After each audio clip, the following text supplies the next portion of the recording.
Well, George and I were engaged to be married. However, that did not. We broke up. In the process of being engaged, George adopted my 9-year-old son, Travis. Okay. And even though we're not going to get married, I would like to seek child support from George for Travis, please. Welcome back to Judge Bench, where we bring you the most fascinating and unexpected moments from courtrooms around the country. Don't forget to hit that subscribe button so you never miss a case that might just change the way you see justice. Today, we're diving into a truly heartwarming and unconventional episode of Support Court with Judge Vonda B., featuring the case of Sauer versus Moffett. What started as a routine child support hearing took a surprising, emotional, and almost cinematic turn right before our eyes. The case opens with a typical court call. Judge Vonda B. enters the courtroom and announces that it's in session, calling forward case number 1004, Sauer versus Moffett. Your Honor, What is the objection? well, we were engaged. It was great. Her Okay. kid Travis he's really sweet. Wait, her kid? You You adopted him, right? I'm not the biological father. He's not. adopted but him, he right? you adopted Travis. I was getting, yes, I did, yes. I'm not denying that I did adopt Travis. So Travis is your son too. Technically, yes. Okay. We were intending on marrying. I had a panic attack, Your Honor, a month before the wedding, and I ran out. Okay. I left, and we never got married.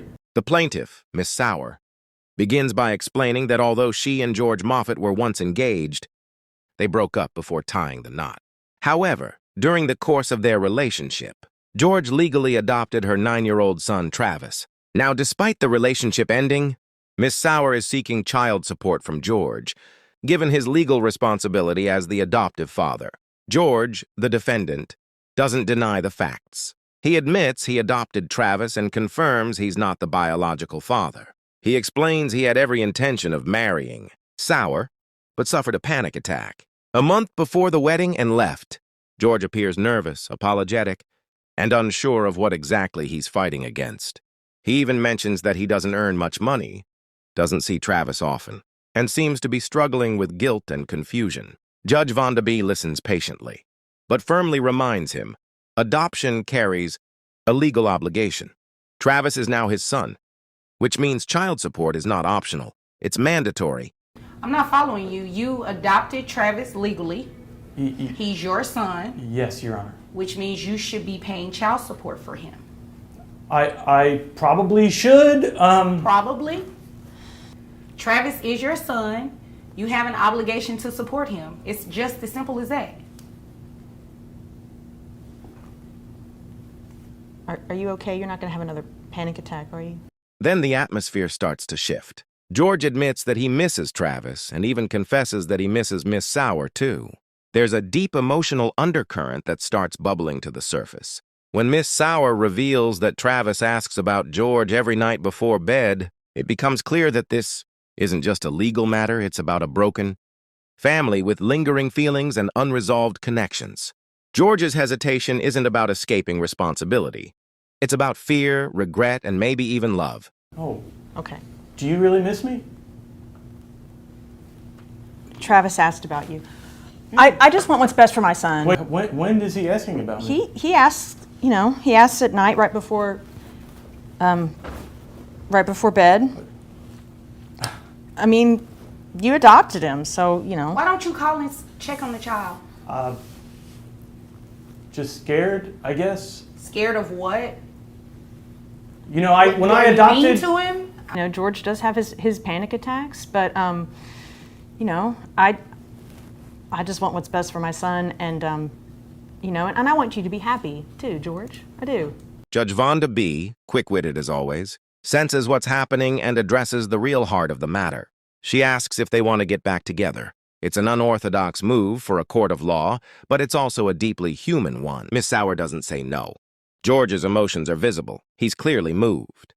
The courtroom transforms into something closer to a reconciliation than a hearing. Do you want to, Do you guys want to get back together? what do you, You're really making my heart jump over here. I mean, I don't know. Maybe it's because I've never been in court before, Your Okay. Honor, but I feel like, yeah. Maybe you guys should go ahead and get married. Forget the whole engagement thing. Get married. Then you don't have to worry about child support. Sounds good, right? oh my gosh, that's so simple. Keely, are you? I still have the ring. Sauer says she still has the ring. George is ready. And then, in a moment you never expect in court, Judge Vonda B. facilitates an impromptu wedding right there in the courtroom. Yes, they say I do. And just like that, the child support issue is resolved, not through payments, but through reunification.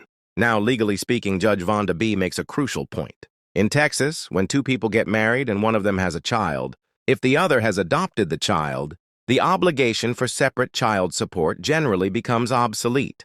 Marriage unites both legal and parental responsibilities under the same roof, making the financial order unnecessary. This might not happen in every state, but here, this legal principle brought the case to a truly wholesome conclusion.